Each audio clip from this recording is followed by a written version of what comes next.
काय होता था? डंडा कहाँ से आयल?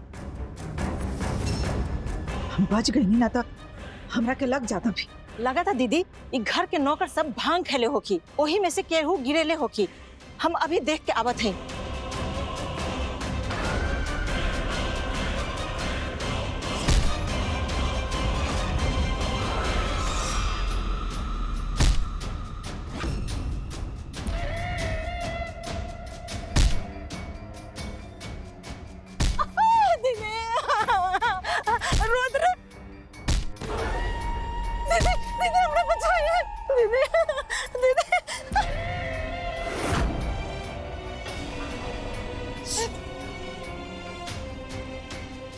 क्या है चिल्लात हो? हैं? क्या?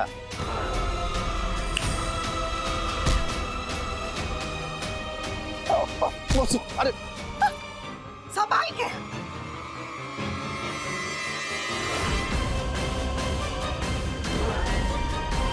का भाई?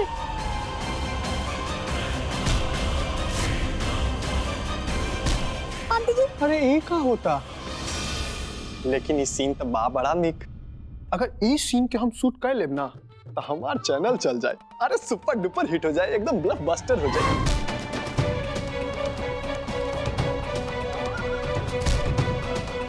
श्वेता संभाल के बेटा।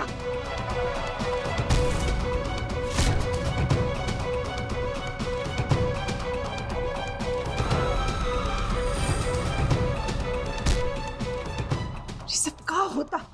दीदी ये कैसे हो सकेला? ये शक्ति अंदर कैसे आ गई? तो हमरा के भी समझ नहीं आवत।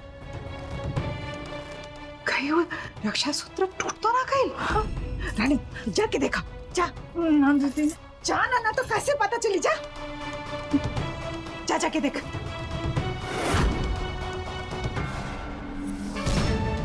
श्वेता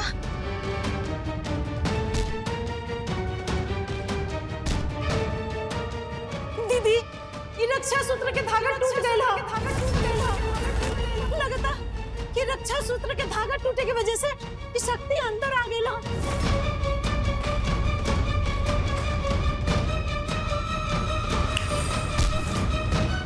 रानी भाग, जल्दी भाग। बचा। दीदी दीदी बचाइए, दीदी बचाइए, दीदी। चलो हमने के छप्पर भागा ले, नहीं तो हमने के मार मार के हालत खराब कर दो।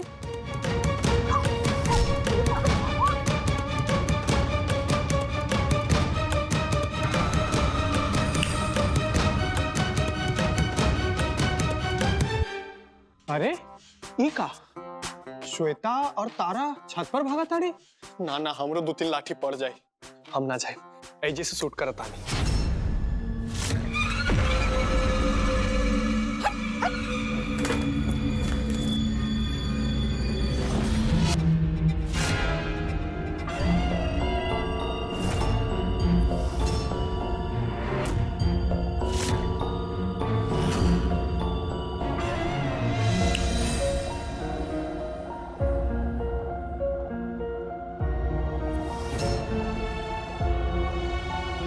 रुद्रा तू भी भाग जाए यहाँ से, भाग जल्दी करो।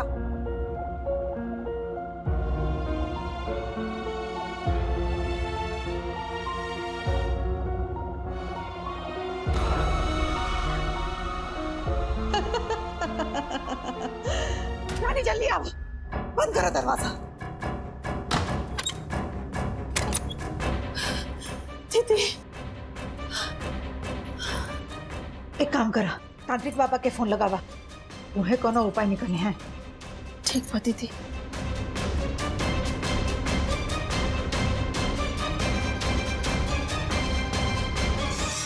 हेलो बाबा जी, हम रानी बोला थी। बोली का समस्या है? आप इतना घबराइल काहे हैं? बाबा जी वो का भइल ना कि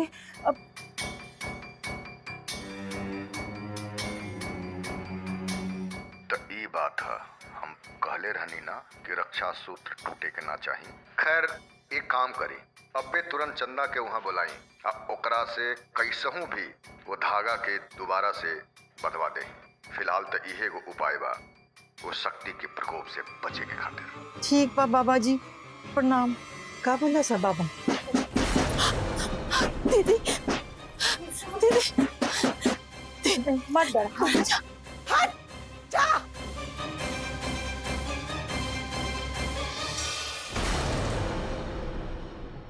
का बोलस? दीदी बाबा जी कहलन कि हमनी सबके चंदा ही बचा सकेली और चंदा के बुला के दोबारा से रक्षा सूत्र बंधवावे के पड़ी। बलदेव भैया के कहने पे हमनी सब चंदा के भगा देनी है, अब दोबारा से थोड़ी ना आई। इस शक्ति मार मार के हमनी सबके पीठ लाल कर दिले हैं। अपन फोन दे। हाँ। हम चंदा से बात करत हैं।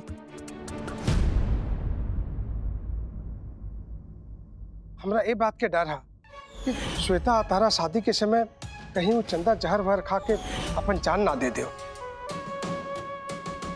एक तरफा प्रेम में ये उम्र में अक्सर ऐसा हो जाता है। माता रानी के साक्षी मान के आज तो हमके एगो वचन दा। कैसन वजन माता बाबू? श्वेता से हमार बियाह भइला के बाद फिर तू कोनो बेवकूफी वाला कदम ना उठेगू। हमार हाथ पे अपन हाथ देके हमके वचन दा।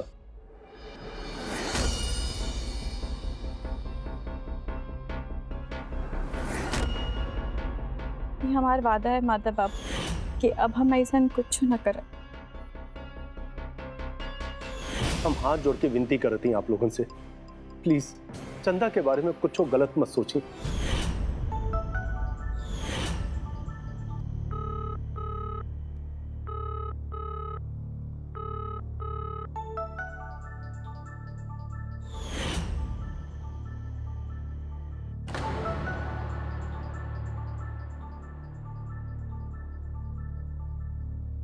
चंदा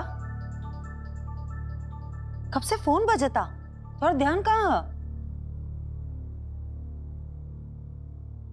अबल दीदी चंदा हमार फोन ना उठवलस। दीदी आप अपने फोन से करी, अब देखी तो जरूर उठाई। आप तुहार नंबर ना होई।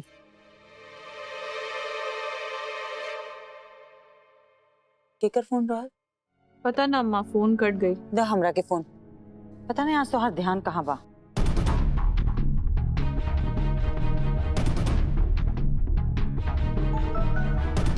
हेलो हेलो रमा, हम नीला देवी बोलत हैं।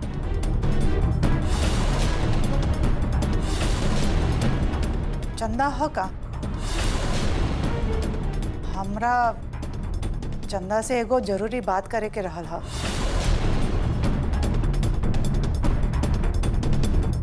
अब कौन जरूरी बात करे के हो? तब याद ना आई जब ओकरा के घर से बाहर निकलने रहलू।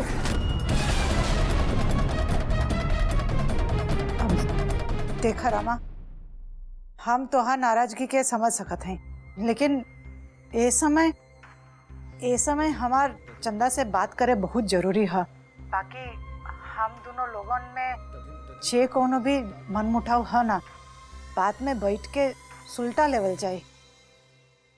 लेकिन अभय हमार चंदा से बात करे बहुत जरूरी है। अम्मा हमरा के फोन दा। हाँ अम्मा जी, हम चंदा बोला थे। बोली का बात हो गई? चंदा बेटा, वो हमरा के तोरा से एगो जरूरी बात करे के रहल है। तू यहाँ आ सकेलू का? कोनो जरूरत नहीं के, बोल दा। दीदी बोले ना कि माता बुलाए रही। अब चंदा बेटा, वो माधव हमरा से कहले रहली हाँ कि तोरा के फोन करे खातिर। वो कहा ना कि तू यहाँ से दुखी होके गइल रहलू ना, तो माधव के अच्छा ना लागल, यही से हमरा के कहले रहलन तोरा फोन करे खातिर। बेटा तू घरे चलावा, माधव के बहुत अच्छा लागी। ना मना कह दो, हम कहली ना चाहे के कोनो जरूरत नहीं के। अरे कोनो न कोनो उन लोगन के नई चाल हुई तोरा के दुख देवे खातिर। अम्मा जी बोली ना कि माता बाबू हमरा के बुलावा थे, तो बस बात खत्म। हमरा के जाए के ही पड़ी।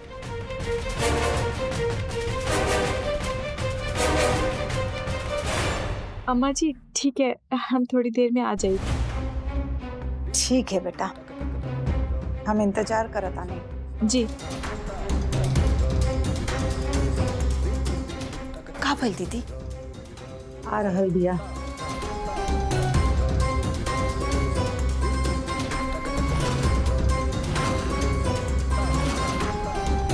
अम्मा हमरा के जाए दी ना। जा, तो हम कहाँ रोकत है? कि ओहनी जब कुछ कही है ना तो मत आइए हमारे पास रोवत। दादी अम्मा के समझाई ना। चाह जरा माँ, काहे सारा पता हो? अम्मा आपो जान के अनजान बनत है। जाए, हम कहाँ रोकत है? अम्मा हम ना तुरंते आ जाए, पक्का पक्का। दादी अम्मा के समझा दे।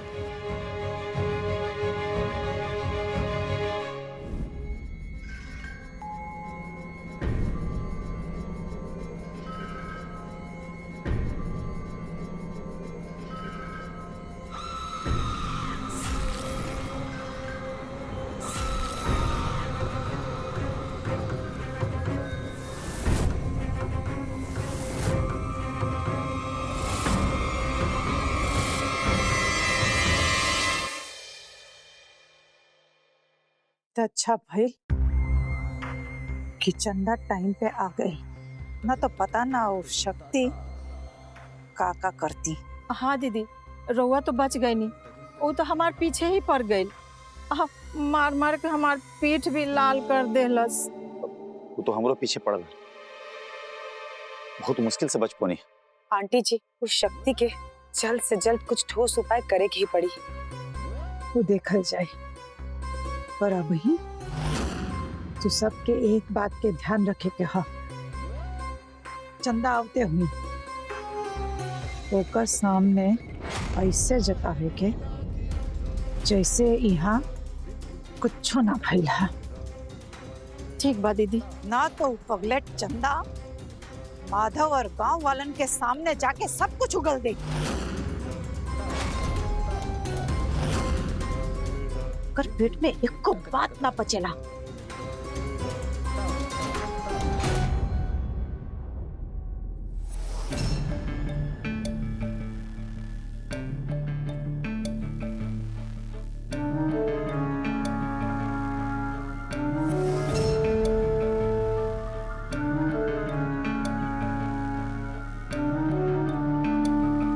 अम्मा जी क्या बात है, सब ठीक तो है ना? रघुआ सब इतना डराइल घबराइल काहे खड़ा है?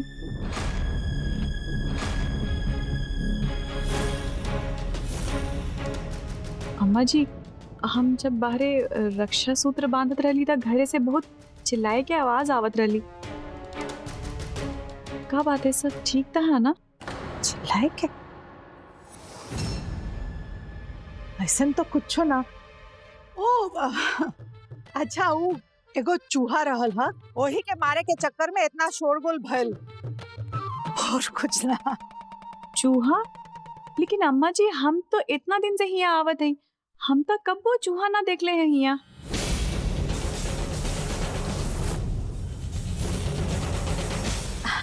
वो का है ना चंदा, अब खेत के फसल कट गई है तो चूहा ना ई गांव में पहुंच गई है, सबके घर में घुस गई है। एकरे से हमनी सबके बहुत परेशानी हो गई। चूहा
जल गए।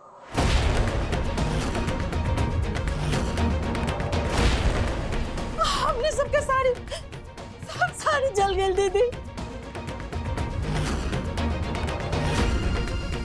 अब क्या करल जाए? आंटी जी हमारे पगनी की साड़ी जो आप पूरा खातिर ला लेनी सब जल गई। आंटी जी सब जल गई। हमारा साथ ऐसा काहे होला आंटी जी? हमारा साथ ऐसा काहे होला? शांत हो जा श्वेता। श्वेता दीदी सब कुछ खत्म हो गए।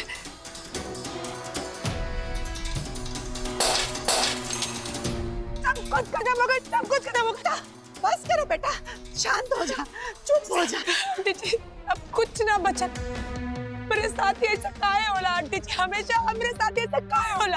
अरे श्वेता शांत हो जा, कुछ बर्बाद ना भाई, सब ठीक हो जाए। कुछ ना ठीक होई, सब कुछ हमारे साथ ऐसा काहे होला? अरे पगला गई लूहा का? हाँ काहे ऐसा बात करत हो? हाँ, हम पगला गए हैं आंटी जी। हमारे साथ ये सब कुछ ठीक ना हो, सब कुछ खराब हो गया हमारा। बेटा हम है ना, हाँ हम तोरा पर विश्वास रखा, हम सब ठीक कर दे। हम तोरा खातिर सब कुछ नया कपड़ा लत्ता सब ले आई, सब ठीक हो जाए बेटा। कितने बार लाई आंटी जी, कितने बार लाई, फिर से हम आग लग गई, फिर कुछ नहीं। ना आज हम चुप ना हो आंटी जी।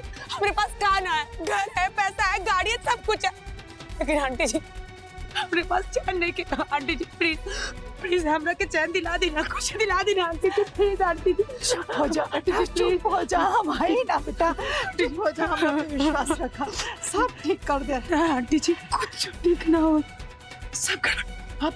अब हम माधव जी से शादी ना करें, माधव जी से शादी ना करें। ऐसा मत बोला श्वेता दीदी, रवा चिंता मत करी ना। देखिए अम्मा जी कहते हैं ना कि रवा खातिर नया साड़ी गहना अब लहंगा सब मंगवा दी। रवा रोई मत, चुप हो जाए श्वेता दीदी। तू ही आवा, तोरा के माधव बाबू से शादी करे है ना, तू कर ले माधव जी से शादी। हमरा के नहीं किया करेगा माधव जी से शादी।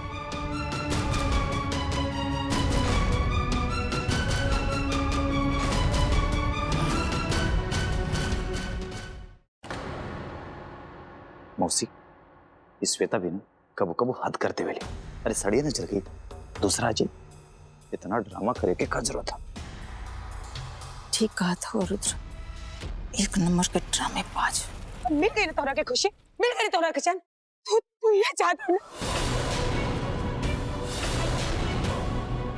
अब ठीक, तू ही करा माधव जी से शादी, तू ही करा माधव जी से शादी।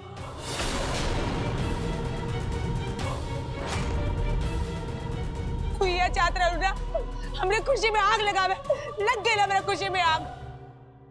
दीदी रहुआ ये का कहते हैं? हम समझते हैं कि रहुआ अभी बहुत परेशान है, यही से ये सब बात कहते। लेकिन दीदी रहुआ एकदम चिंता मत करी, हम ना माता रानी से प्रार्थना करब आपकी और माधव बाबू की शादी अच्छे से हो जाए बिना कोई बाधा के। रानी श्वेता के रूम में लेके जा। अच्छा बेटा। हाँ दीदी आई। श्वेता चला थोड़ा देर आराम कर ले, ठीक हो जाए वो। छोड़ा। अरे श्वेता, श्वेता। माँ रघुआ चिंता ना करे, श्वेता जल्दी शांत हो जाइए। देख लू ना श्वेता के गुस्सा ऐसने है।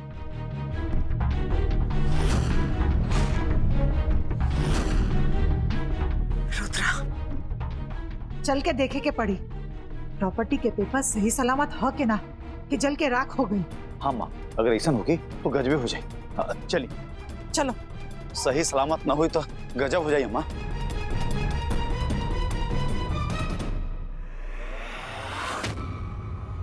रुद्र प्रॉपर्टी के पेपर्स ला। ठीक बा माँ।